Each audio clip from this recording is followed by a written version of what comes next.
Okay, here we have X2. This is arguably the best of the original three X-Men movies. As for my opinion, we'll get into that as we go on. Released on April 24th, 2004, this is obviously a follow-up to the original X-Men movie, and while the overall plot was wrapped up around this one, we have a still lingering plot thread with Wolverine hanging about, and it's what this movie is about.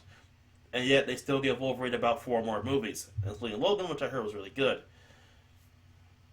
And while this wouldn't be the last time they give Wolverine the spotlight. This is really the first time we see the actual problem of Wolverine pretty much being the main focus of the movies. And again, before he gets his own movie, either way.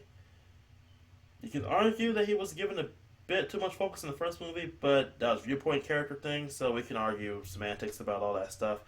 Anyway, plot time. After an attack on the president by a mysterious mutant, the whole country is up in arms about mutants yet again. Using to stir the public, military Colonel William Stryker attacks the X-Men mansion, abducting most of the X-Men as well as most of the students.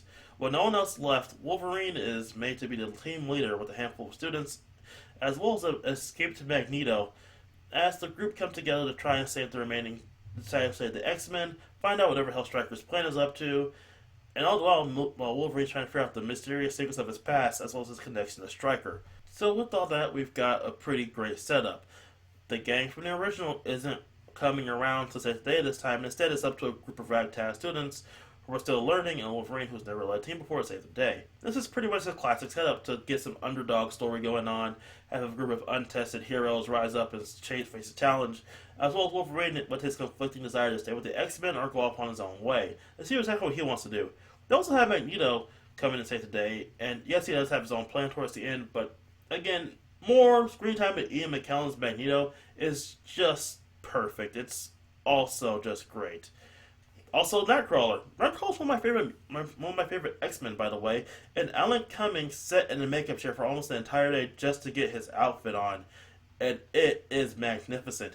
He does his damnedest in the role, and I love that bring to the president, bring to the Oval Office scene, and it's just perfect, especially using Nightcrawler to the best of his abilities.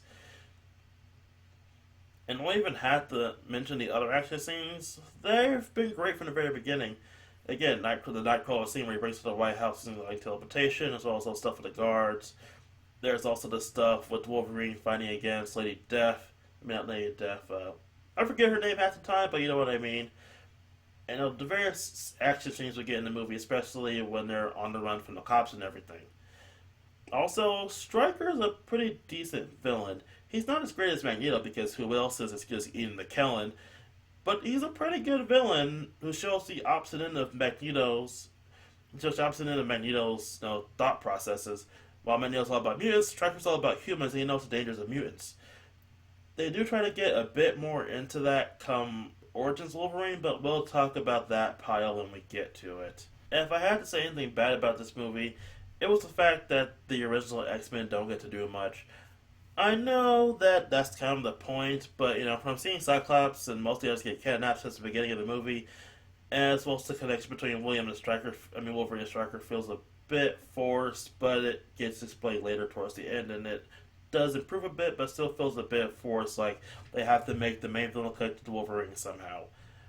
And then there's the fact that they killed Jean Grey off at the end of this movie. I know what they were going for, we're getting to X-Men when we get to it, but it just feels a bit weak for them to have killed her off in such a way. Overall, I have to say, this movie is a great follow-up to the first movie, and improves on some of the issues that the first one had, but at the same time, it's still not exactly all that great. It's still pretty good, don't get me wrong, it's still pretty good, but still not that great. So yeah, we're done with what's considered the best of the original X-Men movies, and I only consider it just that. I only consider it just good.